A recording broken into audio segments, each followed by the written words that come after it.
Hi friends, very good morning to all. Yes, today I am going to explaining about the interference. This video for BSc 4 SEM students. So this is the first unit of your physics syllabus. Uh, Mainly they are the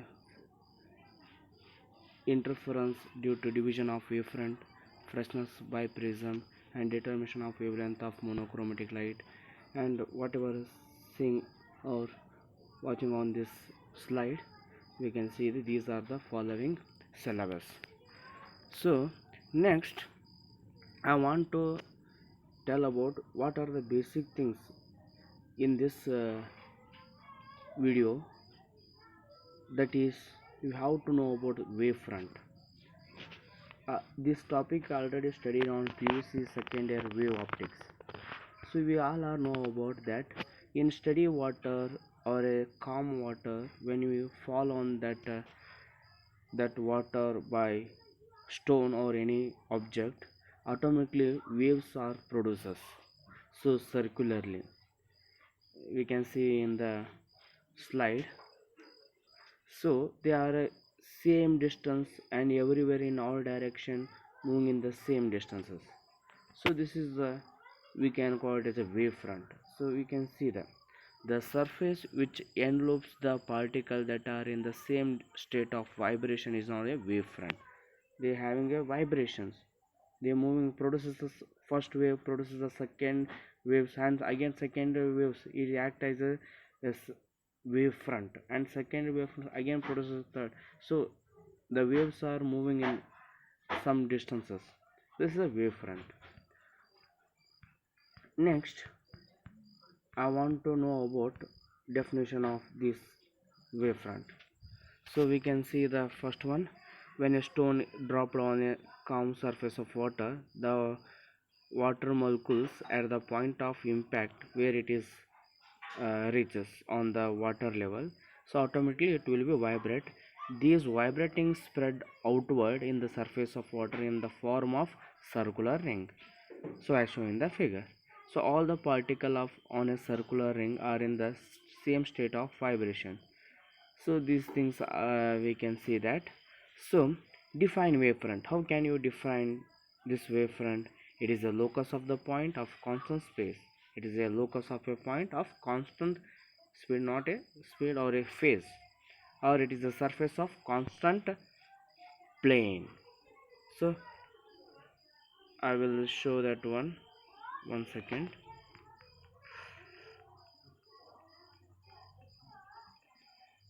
uh, One second. Okay, it is a point source.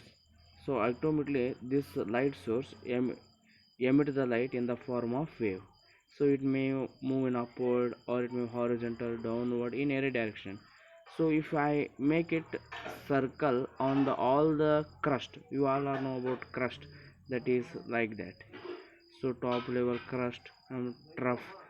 So this is the maximum amplitude, that is distance where how much is the peak value, that is displacement. So these all things you've already studied about that one. So next, uh, wavefront. Are you getting my point? What is wavefront? It is a locus of the point of constant space, or it is a locus of a surface having constant space. This is known as a wavefront. Next, types of wavefront. So wavefront by the different types, that is spherical wavefront or cylindrical wavefront or a plane wavefront. Spherical wavefront you can produce by the point source. For example, source is a point like that, so it is produces the spherical wavefront like that, circular produces the circular wavefront. Thus the wavefront produced by, that is linear, that is cylindrical wavefront. The wavefront produced by the linearly by linear substance. For example, tube light, so it is a long length, so this produces the by the wavefront. That wavefront name is cylindrical wavefront. You can take it a bulb, circular bulb that produces the spherical wavefront. the long tube, it produces the line. It is a line or linear source that produces the cylindrical wavefront, and it produces a finite distance. We all know it only gives the some distances. Automatically, what is plane wavefront? After some distance produced by the this spherical wavefront, after reaching long distance, it wave or seems like to be plane wavefront or straight, that is plane wavefront. These are the three wavefront. I will show in the diagram. Look at this one. Is the first one is this one, point source. Second one is cylindrical wavefront.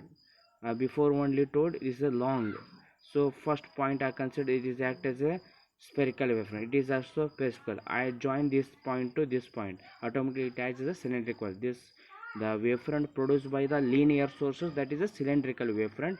The the source, that is point source, produces the spherical wavefront. Automatically after long distance, this spherical point source produces spherical surface that act as a plane wavefront. We can see in the diagram. These are the types of wavefront. These all are basic things. Okay, so wavelet emerging from the wavefront is called as a secondary wavelet. Wavelet, the name secondary wavelet, we can have wavelets as secondary wavefront. The wavelet emerging from the wavefront are called as a secondary wavelets. So these are the basic things. Superposition of wavefront. Before only told that, for example, it is an one wave. Okay, this is a one wave. Another wave, that is this wave we can call it as a y1. Another wave we can call it as a y2. And adding these two, we get the resultant wave, that is y is equal to y1 plus y2, that is additive nature. So you all are know about the basic thing about the crust and trough. When the crust we get the long wavefront, that is long amplitude, because the two waves are get added, crust added or trough added, we get like the long wavefront.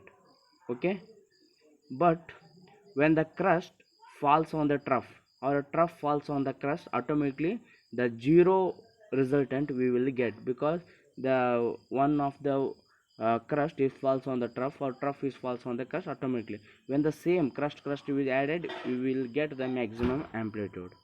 So these all are the basic we will learn about it. That the statement is superposition of waves. We can see in the diagram.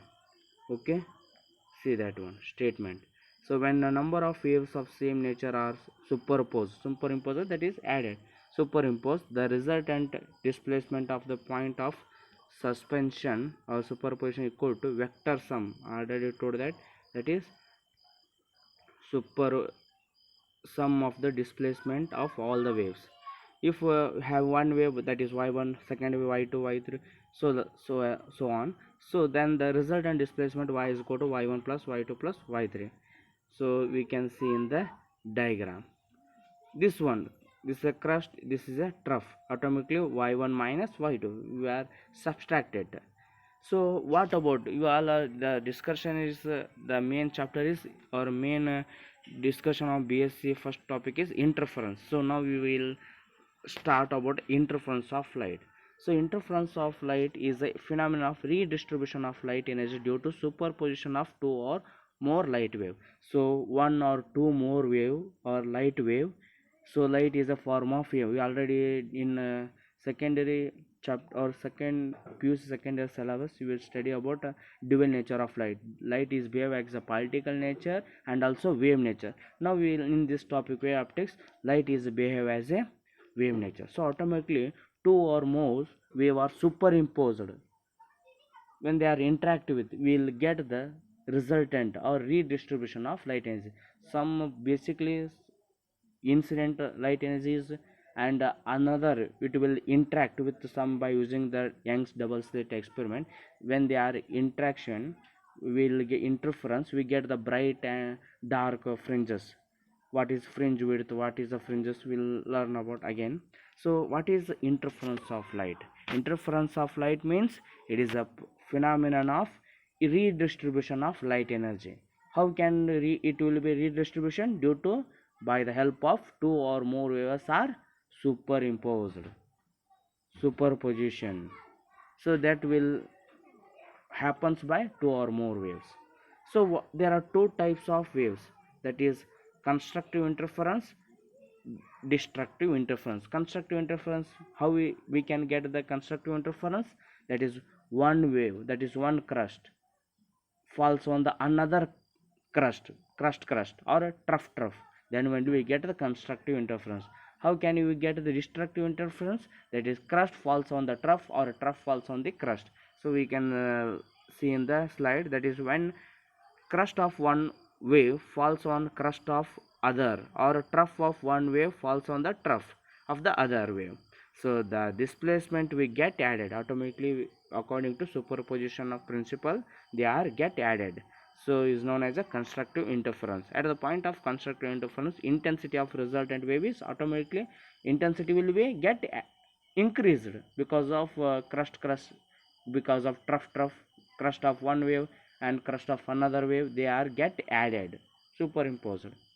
So automatic destructive interference, this is the opposite, that what is trough of one wave falls on the crust, or crust is falls on the trough, so automatically they are subtracted. We can see in the above diagram superposition. So we can read it, that is when a crust of one wave falls on trough of other wave, vice versa, then the displacement get subtracted. This is known as the destructive interference. So actually it is not syllabus for your present, but we have to know about these all basic things, okay? And next one is coherent and incoherent sources.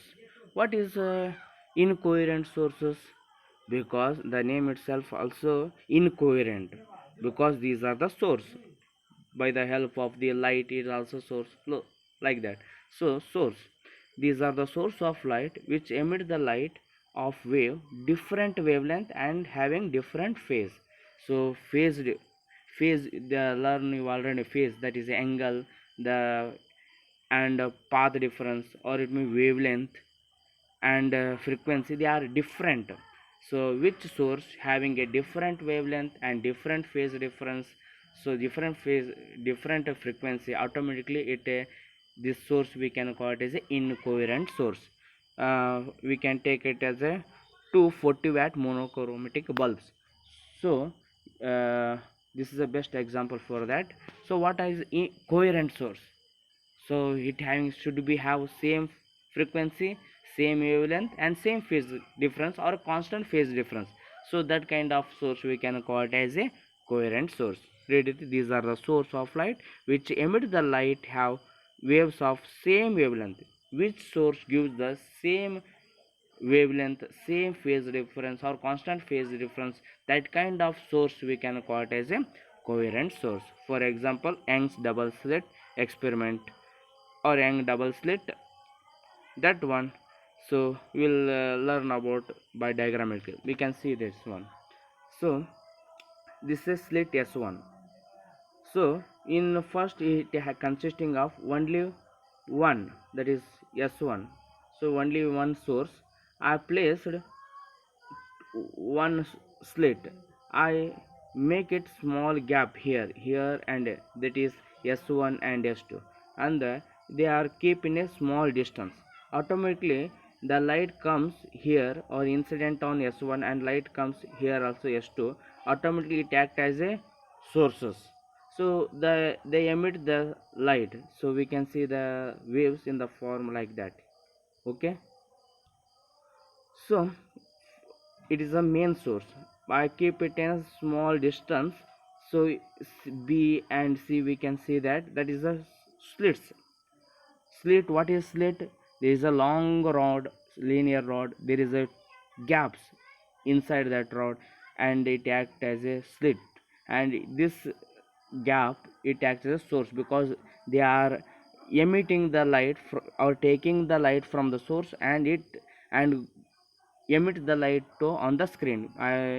we can see the F. This is a screen. In this screen we can see the interference. This interference, we can say, it produces the bright and dark bright fringes. That is, we can see then the bright lines and dark lines. These are the fringes. So small distance between the bright or a dark, that is a fringe width. We can talk it as a beta fringe width. So there are in two types of coherent sources you are going to dividing, that is, see that one method of obtaining interference. There are division of wavefront. Your syllabus start from here. There are two types of coherent sources, that is division of wavefront and division of amplitude. So with the help of Young double slit experiment, that is the division of wavefront. How can a division of wavefront we can call it as, because here is a source, okay, here is a source, so it produces the dot, that is a crust and trough, crust trough, like that.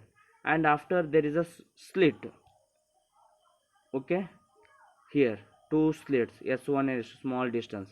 Again it slits is a divided the waves, that is this produces the waves, this source also produces the wave. They are interacting, bright crust or a trough. At the center we get the bright lines, because all they are interacting the horizontally, that's why we get always center bright lines. So automatically when their crust falls on the trough, we get the dark, and crust and rough we get the bright. So like that, this is a screen, we will see that. So division of wavefront, here is wavefront are divided, the waves are splitted. So automatically this is the division of wavefront. What is division of amplitude? So I take the thin film, small slab like that. So I incident a source of light wave in this slab. Some of the light is reflected, some of the light is refracted, and again it reaches the lower surface of this thin film. Again some of the light is refracted, some of the light is reflected, and again this part, the some of the light is refracted, some of the light is reflected. Again this happens continuously. We get so many light wave, but the amplitude goes on decreasing by this thin film. This is a division of amplitude. Okay, I will show you some notes on this, we can easily understand. So see that one, division of wavefront. In this case monochromatic light is emerging from the narrow single slit. Before only I told that, here this one, okay, here the light is incident here. Look at this one, okay. So in this case monochromatic light is emerging from narrow single slit. The passing through it two slit closely spaced side by side. So the two parts of same wavefront travel through the different path and reunite on a screen to produce the fringe pattern, that is a dark or a bright fringes. This is known as the interference due to the division of wavefront. So this method is usually only with narrow source, example Young double slit, or Fresnel double mirror, or Fresnel biprism already mirror. So these are the example for producing the or division of the wavefront by these experiments. So Young double slit experiment you already familiar that one. The next topic, that is Fresnel double mirror, we will learn in this topic next classes. So what about another type, that is coherent sources, that is division of amplitude. Before only told, here amplitude is decreases or divided, that is we can read that one. The amplitude of light wave is divided into two parts, namely reflected and transmitted component. Before only told that some of the light partially reflected, some of the partially is refracted. Automatically the amplitude is reduces little bit into two parts, namely reflected and transmitted component. By partial reflection at the surface, the two parts travel different path and to produce the interference fringes. This is known as the interference due to division of amplitude. The optical elements such as a beam splitters or mirrors are used to achieving amplitude division. So these are achieved by the help of mirrors or beam splitters. Mainly the example for doing with help of division of amplitude by mirrors or splitters. Okay, so these are the main things I discussed. Once again I will show a little bit coherent sources. Before only I told any two sources of continuously emitting light wave of same amplitude, frequency, wavelength having zero or a constant phase difference. Before only phase difference is constant or zero phase difference are coherent sources. Coherent sources are only produced by the single source. We don't take any two identical source or any other two sources. We have must and used same source or single source. That only here written that interference can occur only with the coherent source, but two independent source cannot be coherent, because even they are maybe emit the light wave of equal wavelength and equal amplitude, they maybe not have constant phase difference. That's why you must use the single source. So how to produce or how to sustain, or how to what are the condition for sustained interference? What are the condition? Sustained or permanent interference we have to need a long uh, time we get, or long distance also we get the interference. That is condition for sustained interference. This is also very important. That's why first point I will read that two light waves superpose and point must have the same wavelength or same frequency. You must have to know, remember that one, which source you are using. That source should be have or two light waves, that is single source produced by with help of two slits, and two slits giving the same light waves. That light wave should have same frequency, same wavelength and same amplitude. So this is the first one. And amplitude, second point also same, that is amplitude of the superposing light wave should have equal or almost equal. The what are the light wave produced by the source or a slit, that amplitude should be same or nearly same. That don't take two different amplitude sources. That's why you use the same amplitude sources.